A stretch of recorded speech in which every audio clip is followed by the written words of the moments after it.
Good afternoon and welcome back to the Humble Pie Cookery Kitchen. And this afternoon we're going to make macaroni cheese, which you can serve how you like. You can do it with flat mushrooms, some lovely cherry tomatoes or big beef tomatoes. I've got today some Cumberland sausages. Smoked bacon's lovely as well. Lay them on top when it goes into the oven. Now first of all, to make macaroni, you need to cook the macaroni. So you want a big pan. I've cooked mine in advance. But you need a big pan of boiling water, nice bit of salt in it. Let it come to the boil, put your macaroni in and cook it according to the instructions, but it's usually about 7 or 8 minutes. And then what I've done with mine is put it in the colander in the sink and then rinsed it with cold water, and then it stops it sticking together in the same way as rice does, so it's useful for whenever you need it. Which in this case, I didn't want to be balancing pans. So the next step is to make your roux sauce. So in this pan, I've got my butter. Now I've said in the recipe to use 110 grams, 4 ounces. I'm just doing a half quantity because otherwise it'll take a long time to cook, and I've already made some. And into that I'm going to add the same quantity of flour. So that's plain flour. And to make the roux sauce, you literally stir that flour into that butter until you get a nice creamy, all the flour is combined. You don't want lumps, you want a lovely smooth sauce. Now we're very lucky locally because we have a trailer that you can go and get bottles of fresh milk, so no plastic. The Home Farmer down at Aysgarth. And I went down there this morning and got myself some lovely fresh milk. Now I'm just going to add a little bit of that to the roux and stir it around. Just start stirring around, you have to whisk this all the time, but it doesn't take very long. So whisk that round, let it down a little bit, and then let's add the rest of the milk.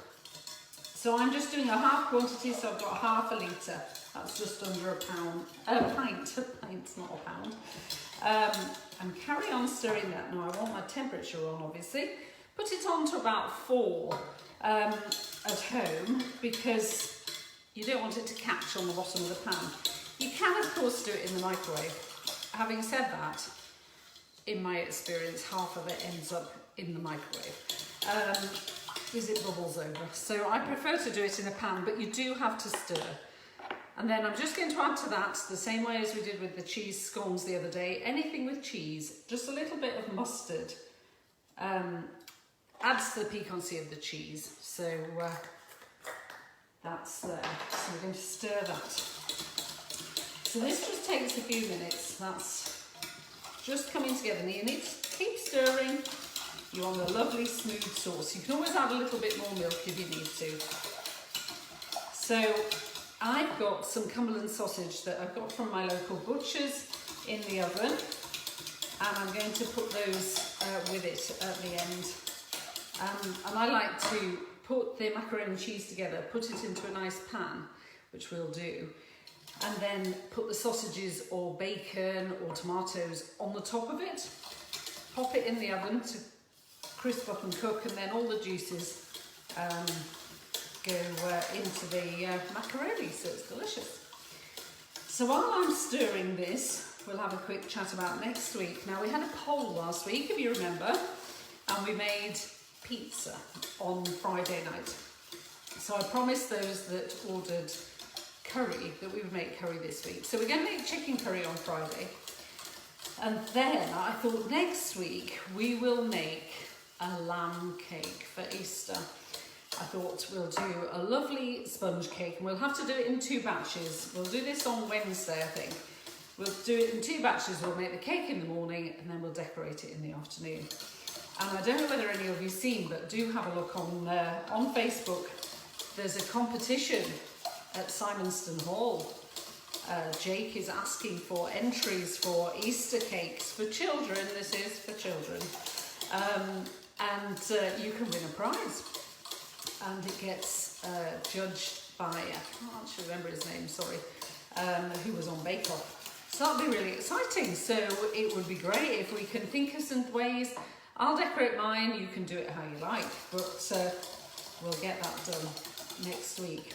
And then I thought we would do hot cross buns, obviously, probably on Friday, because that's a lovely thing to do for Easter. And a really good spiced bread then. Having said that, I've got to get some yeast before then, because I can't seem to source any.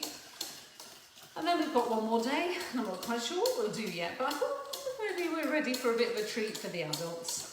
You must all be getting a bit ready to stay in. Now this is starting to come together. You can see it's thickening up nicely. It's got a lovely smooth texture. Into that we're going to put some cheese. Now you can put whatever cheese you like, but as I said before, I'll probably get in trouble with a mild cheddar producer, but don't use mild cheddar, it doesn't taste of anything. So use a nice mature cheddar, or I'm really lucky because again, off my cheese trailer this morning, I got some Old Roan, which is actually a farmhouse Wensleydale. Now when I said the other day, Wensleydale, traditional Wensleydale from the dairy, we used blue on Monday and that melts really beautifully. But traditional Wensleydale isn't a melting cheese, it's a lovely sort of nutty, curdy texture. This is more mature than that, and it's a lovely creamy cheese, quite a piquant taste as well. Now that's nicely thickened up now, can you see? Beautiful. So I'm going to take that off the heat.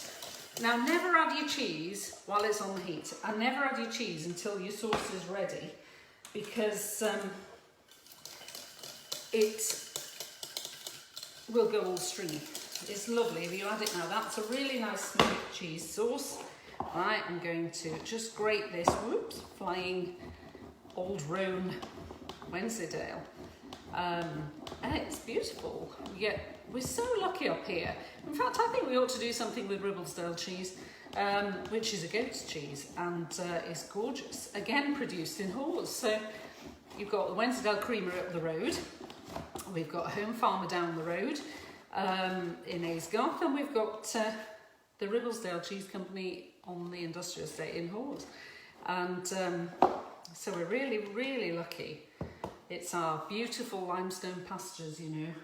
So I'm going to put that cheese in there. I'm just going to keep a bit back. And then because the sauce is hot, always add it while the sauce is hot, obviously, it will melt beautifully into that and give a really rich, creamy sauce.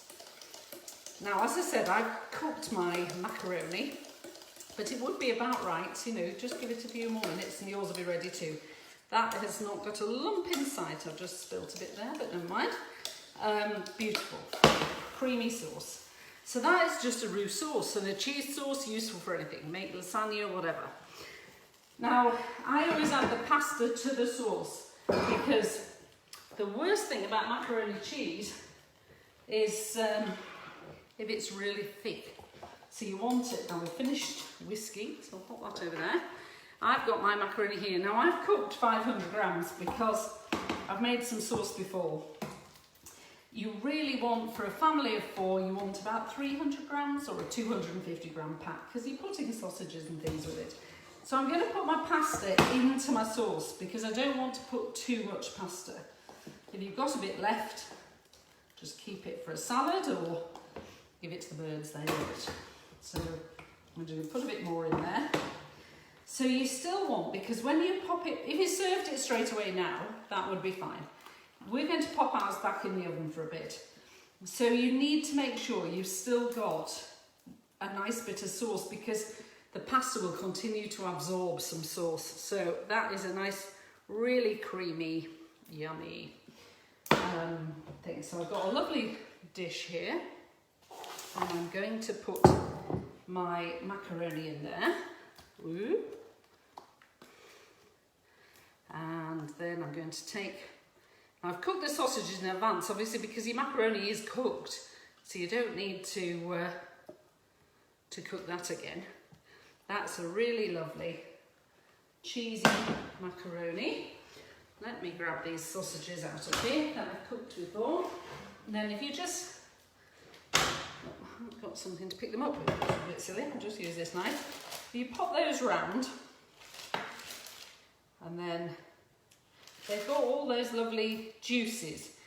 And these are Cumberland sausages, so they've got a little bit of pepper with them in the sausage, but use any sausages, obviously. Nice quality ones if you can. But it's a good tea, this one. And then just have a little sprinkle of cheese around the top, and then pop that back in the oven for about 5-10 minutes, just to melt that cheese on top. And then that will be delicious. So, enjoy your macaroni cheese. We'll see you on Monday for something. I haven't decided what yet. Wednesday, big day, get ready. We're going to make a great cake. And then on Friday, we're going to make hot cross buns. So this Friday, curry night. Get your beers ready, bit of an adult night. But it won't be a particularly strong curry, but obviously you can adjust the curry temperature yourself. So thank you very much for joining me again. I hope you enjoy your tea today. Again, send me some photos. You're sending really lovely pictures and I'm glad you're enjoying it. Thank you very much indeed. Goodbye now.